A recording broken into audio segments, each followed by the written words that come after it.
जय जगन्नाथ। बहुत बहुत धन्यवाद। श्री अखिलेश यादव जी।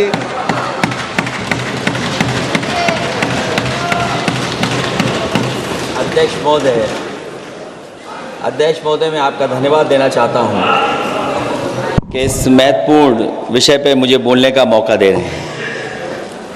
मैं अपने साथी माननीय सदस्य गौरव गोगोई जी के से सहमत हूं। बहुत सारे महत्वपूर्ण उन्होंने बिंदु उठाए और अध्यक्ष महोदय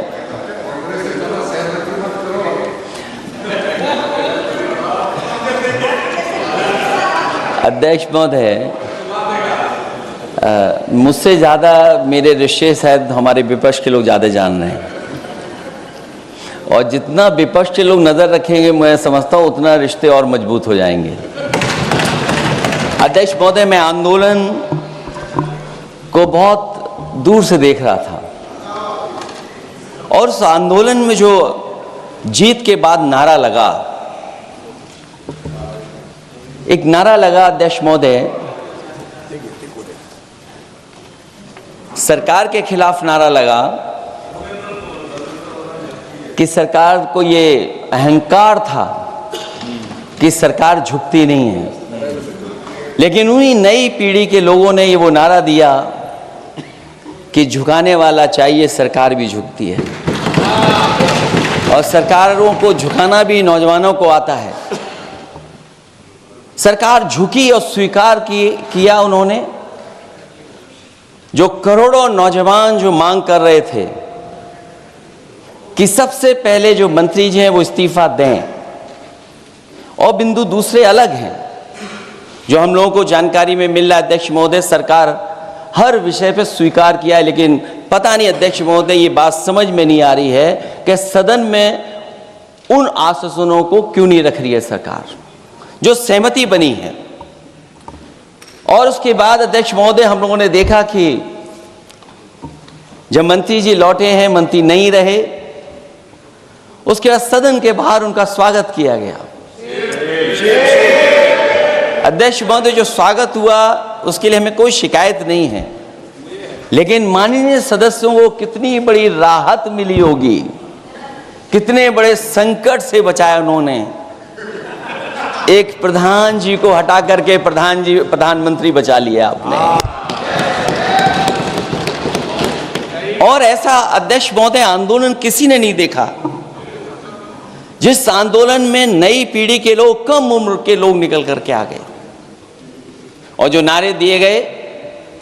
ये सरकार पिछले कई वर्षों से नकारात्मक प्रचार पर टिकी हुई थी, नकारात्मक राजनीति करती थी और न जाने कितने हजार करोड़ रुपए खर्च किए होंगे सरकार ने नकारात्मक राजनीति के लिए। लेकिन नई पीढ़ी को मैं बधाई देना चाहता हूं, उनके मनोबल को और उनकी एकता को, और जिस तरीके से उन्होंने प्रचार किया, अंततः सरकार को झुकना पड़ गया। भाजपा वचन नहीं देती, जुमला देती है। तो मुझे उम्मीद है कि सभी युवा नौजवानों का जो मांग की है उन्होंने, उन सभी मांगों को सरकार स्वीकार करेगी। और सरकार ये भी स्वीकार कर लिया होगा कि कोई दल मजाक में बना तो कितनी बड़ा दल बन गया। जो कोई चीज मजाक से शुरू हुई वो कितना सीरियस हो गई, और इतना सीरियस हुई कि हमारी सरकार लोकतांत्रिक हो गई कि जो उनको धरने पे बैठने दिया। सरकार लोकतांत्रिक थी कि उन्हें धरने पर बैठने दिया। हमने वो भी समय देखा है कि जहां पर धरने पर नहीं बैठने दिया, वर्षों वर्ष लोग बैठे रहे धरने पर, उनकी सुनी नहीं गई। इसी दिल्ली को घेरा था किसानों ने, और सरकार को लगा कि चुनाव आ गया तो सरकार ने तीनों काले कानून वापस ले लिए। जब सरकार घबरा जाती है, डर जाती है, तो सरकार स्वीकार कर लेती है। इसीलिए वो नारा मुझे अक्सर याद आता है कि झुकाने वाला चाहिए, सरकार भी झुकती है। जो विषय लाया गया है कि prevention of unlawful means act, सरकार को कम से कम ये बताना चाहिए था कि 2024 में जब ये लेकर के आए थे तो आज 2026 में कैसे पेपर लीक हो गया। और केवल गिनती के 1-2 पेपर लीक नहीं हुए हैं, ये ऐसा आंदोलन रहा जिसमें मां बाप और नई पीढ़ी के लोग सब जुड़ गए। अगर हम ये माने कि 20 लाख बच्चों ने परीक्षा लिखी थी और उनके घर परिवार के सदस्यों को हम इसमें जोड़ दें, दादा दादी, माँ बाप और परिवार का कोई सदस्य, तो 5 लोग प्रभावित थे। और 5 गुणा 20, 1 करोड़ लोग नाराज हुए सरकार से। और अक्सर हम पॉलिटिकल लोग हैं, हम लोग जानते हैं जब कभी आंदोलन करते हैं तो कितनी तैयारी करानी पड़ती है, गाड़ियों का इंतजाम, खाने का इंतजाम और इंतजाम।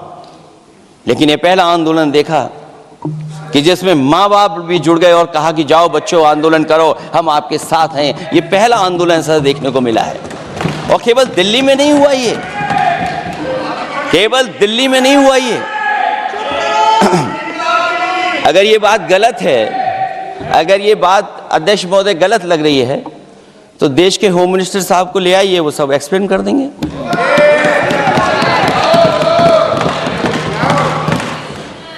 पहला आंदोलन जिसमें माँ बाप ने साथ दिया, क्योंकि परीक्षा से कितना दुखी हैं लोग।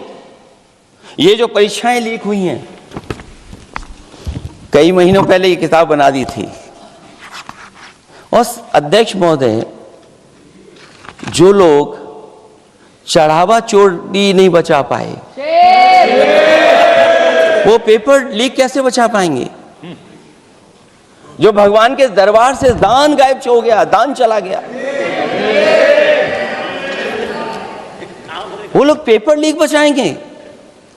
किस कानून को, जो कानून पहले बनाया उसी कानून का संशोधन करके लेकर आए, किसकी आंखों में आप धूल झोंक रहे हैं। और अगर कानून से बच रहा होता तो भाजपा की 10 साल की सरकार में 20 परीक्षाएं कैसे लीक हो गई। 20 परीक्षाएं लीक हुई अध्यक्ष महोदय, जिसमें कोर्ट तक जाना पड़ा, उसके बाद परीक्षा रद्द हुई है। दरोगा भर्ती का पेपर लीक हो गया, जूनियर इंजीनियरिंग के भर्ती का पेपर लीक हो गया, ग्राम विकास पंचायत अधिकारी का पर्चा लीक हो गया, नलकूप चालक भर्ती का, यूपी टीईटी का परीक्षा लीक हुआ। और एक बार नहीं हुआ, 3 बार पेपर लीक हुआ यूपी टेट का। हाई स्कूल बोर्ड का परीक्षा लीक कर दिया, इंटरमीडिएट की बोर्ड की परीक्षा लीक हुई, इंटरमीडिएट का फिर परीक्षा का लीक हुआ, कई बार हुई। सिपाही भर्ती लीक हुई। आप सोचिए कितनी परीक्षाएं लीक हुई हैं। और नीट परीक्षा कोई पहली बार लीक नहीं हुई, दोबारा लीक हो गई, कानून बनने के बाद लीक हुई। सहायक प्रोफेसर भर्ती लीक है, लेखपाल भर्ती लीक हुई। यूपी जैसे स्टेट, जो सबसे बड़ा स्टेट है, जहां से प्रधानमंत्री चुन करके आते हो, वहां तक पेपर लीक हो जा रहा है। और जो संस्था परीक्षा एग्जामिनेशन करा रही है, वो एनटीए में भी आउटसोर्स कर दिया आपने। हम विपक्ष के लोगों को तो डर ये लगता है अध्यक्ष महोदय, कहीं ऐसा ना हो कि ये पूरी सरकार को आउटसोर्स कर दें। आउटसोर्स सरकार है, जो सबसे विश्वसनीय संस्था है, उसमें आउटसोर्स पे आपने कर्मचारी को रखा हुआ है। किस बात की जवाबदेही है? यही अकाउंटेबिलिटी है आपकी?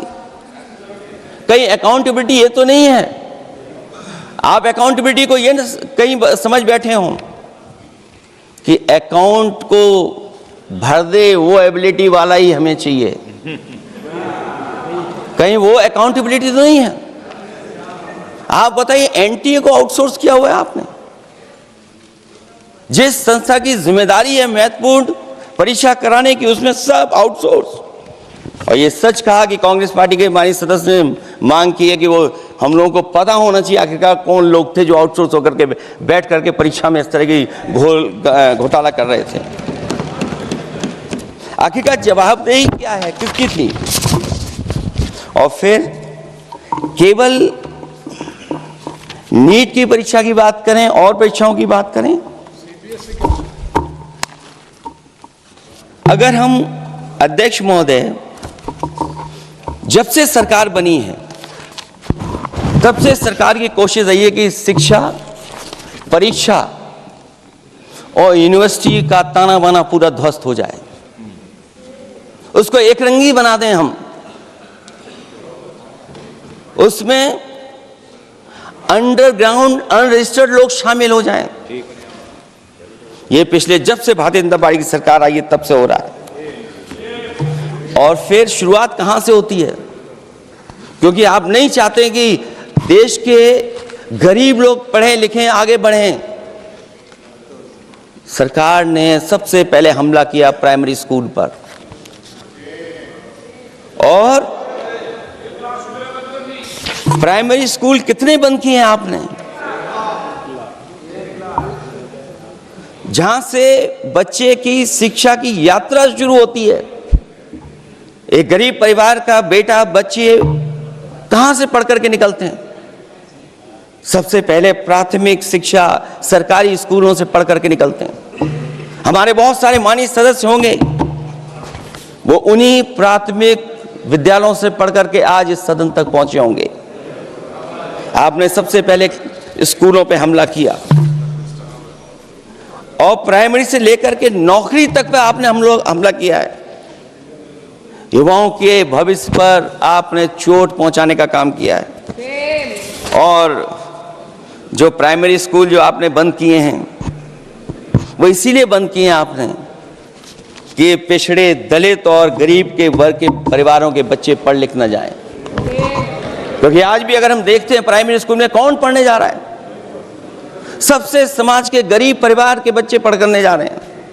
सबसे पहला हमला आपने वही किया, और इसीलिए किया क्योंकि नींव पर ही अगर हमला होगा तो ये आगे नहीं बढ़ पाएंगे। जो आंकड़े सरकार के बताए गए हैं, 1 लाख से ज्यादा सरकारी प्राइमरी स्कूल बंद कर दिए सरकार ने। और अगर ये बात गलत है तो हमें उम्मीद है सरकार इस पर भी जवाब देगी। और अगर हम आंकड़े निकालें तो जो आंकड़े दिखाई दे रहे हैं, यूपी में सबसे ज्यादा प्राइमरी स्कूल बंद हुए हैं। और ये सरकार के आंकड़े हैं कि 7 लाख से ऊपर विद्यालय थे जो अब 6 लाख रह गए हैं। और यूपी में तो सबसे ज्यादा बंद हुए हैं। उत्तर प्रदेश में 26,386 सरकारी प्राइमरी स्कूल बंद कर दिए सरकार ने। और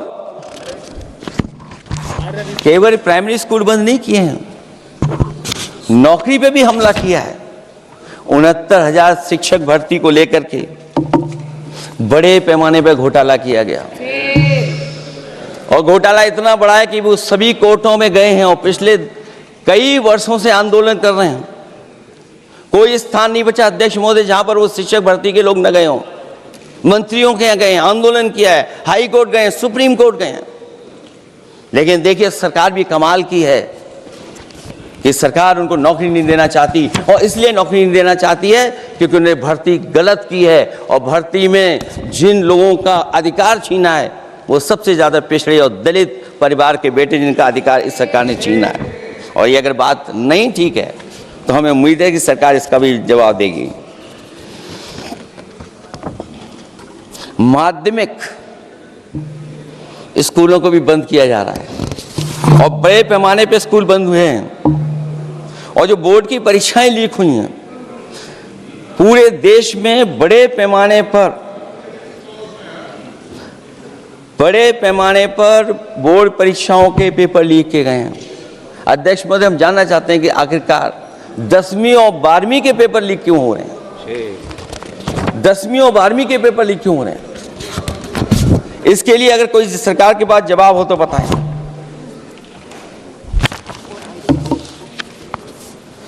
और जो बच्चों ने जान दी है नीट की परीक्षा में, जब परीक्षा का पेपर लीक हो गया है, अध्यक्ष महोदय, मैं अपनी तरफ से, पार्टी की तरफ से और सभी की तरफ से उन्हें श्रद्धांजलि देता हूं। और हमें उम्मीद है कि सरकार उन बच्चों की मांग मानेगी जिन बच्चों ने ये शर्त रखी है कि उनके परिवार के लोगों को 1 करोड़ मुआवजा दिया जाए।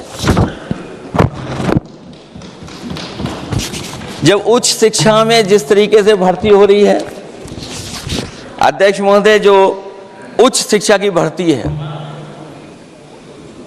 उसमें जो अपॉइंटमेंट हो रहे हैं उनके बारे में तो क्या चर्चा करें कि जब संस्था पे सबसे ऊपर बैठा व्यक्ति ही अन्याय करेगा तो पूरी संस्था में अन्याय होगा। जब से ये सरकार आई है, जो बड़ी बड़ी संस्थाएं हैं उन सब संस्थाओं में एक रंगी लोगों को बैठा करके उन संस्थाओं को ध्वस्त करने का काम कर रहे हैं, और न केवल उन संस्थाओं को खराब कर रहे हैं बल्कि अध्यक्ष महोदय, उत्तर प्रदेश में एक स्वतंत्र सेनानी, उनके नाम पर यूनिवर्सिटी बनी, मौलाना जौहर यूनिवर्सिटी। यूनिवर्सिटी बनकर के तैयार हो गई। इन्होंने कोई सरकारी यूनिवर्सिटी नहीं बनाई, और अगर कोई प्राइवेट यूनिवर्सिटी बन भी गई है तो उसको भी हथौड़ा लेकर के तोड़ने की तैयारी कर रहे हैं ये लोग। ये नफरत की राजनीति कहां लेकर के पहुंचा देगी। और जब से बीजेपी की सरकार आई है तब से नफरत की राजनीति और दूसरे लोगों के साथ किस तरह का व्यवहार हो रहा है, उन्हें कहीं भी न्याय तक नहीं दिला पाई सरकार। और जब नौकरी की बात आ जाए तो अध्यक्ष महोदय, अग्निवीर भर्ती में भी जो हर साल में कितनी भर्ती होती थी, कभी 80,000 भर्ती हुआ करती थी, अब भर्ती केवल 10,000 हो पा रही है।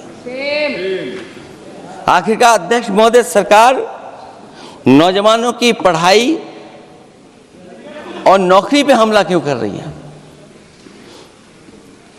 और नौकरी पे हमला क्यों हो रहा है? जब आप ये कहते हैं कि हमारे नौजवान हमारी डेमोग्राफिक डिविडेंड बन करके आए हैं, कहीं यही नौजवान हमारी आपदा न बन जाए, इसके बारे में भी सरकार को सोचना चाहिए। और मैं ये जरूर कहना चाहता हूं कि अध्यक्ष महोदय, अगर शिक्षा अच्छी होगी, परीक्षा सच्ची होगी, तो तरक्की भी पक्की होगी। और ये तरक्की नहीं चाहते हैं, इसीलिए शिक्षा पर और परीक्षा पर हमला कर रहे हैं। मैं इन्हीं शब्दों के साथ अध्यक्ष महोदय आपका धन्यवाद देता हूं। और जो बिल लेकर के आए हैं आप, बिल तो 24 में भी लेकर के आए थे आप, जो 24 में बिल लेकर के आए, तो उसके बाद नीट परीक्षा का पेपर लीक क्यों हो गया, ये आप बता देना मंत्री जी। आपको एक कानून बनाने के बाद दूसरा कानून बनाना पड़ रहा है, ये क्या वजह है? और आपको मंत्री जी का स्वागत इसलिए करना पड़ रहा है कि आपको संकट से बचा लिया। और अगर अखिलेश जी तो समाजवादी है। मैं पूछना चाहता हूं कि छात्रों का आंदोलन के बाद सरकार उनका बात सुन के पार्लियामेंट में बिल लेके आता है, ये अच्छा है, या जो आंदोलन होता है तो उसको कुचलने के लिए देश में इमरजेंसी लगा देता है, वो अच्छा? आप बता दीजिए।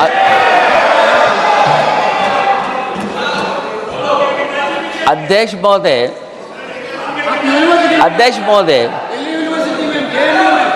महोदय, मैं इमरजेंसी को तो नहीं देखा हूं, लेकिन इमरजेंसी में क्या क्या हुआ है वो अभी दिल्ली की राजधानी में भी देखने को मिल गया है। आंसू के गैस के गोले और लकड़ी में लगा हुआ कुछ कील का और कांटे की चीजें, उस समय करंट नहीं लगाया जाता था, इस बार करंट लगाया गया। तो ये इमरजेंसी के बराबर ही हुआ है हमला, कम नहीं है। इमरजेंसी से कम अन्याय नहीं कर रहे हैं आप लोग। और याद करिए अध्यक्ष महोदय, अगर इमरजेंसी इन्हें याद आ गई है, अगर इमरजेंसी अध्यक्ष महोदय इन्हें याद आ गई है, तो इमरजेंसी के बाद भी परिवर्तन हुआ था, और हमें भरोसा है कि इसके बाद भी परिवर्तन होगा। और अध्यक्ष महोदय, मैं आखिरी में कहना चाहता हूं, कानून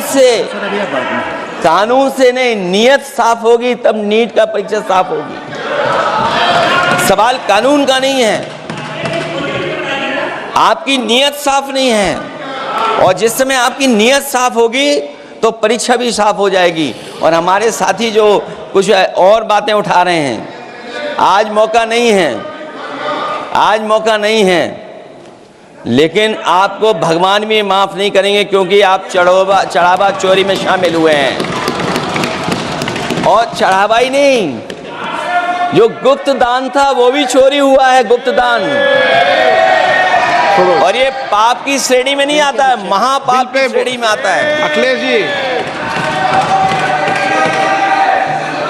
अखिलेश जी बिल पे। और अध्यक्ष महोदय, आखिरी में मैं इतना ही कहना चाहता हूं, शिक्षा की रक्षा के लिए जो आंदोलन हुआ है वो हमेशा आंदोलन जीतेंगे। बहुत बहुत धन्यवाद, बहुत बहुत आभार प्रकट करता हूं आपका।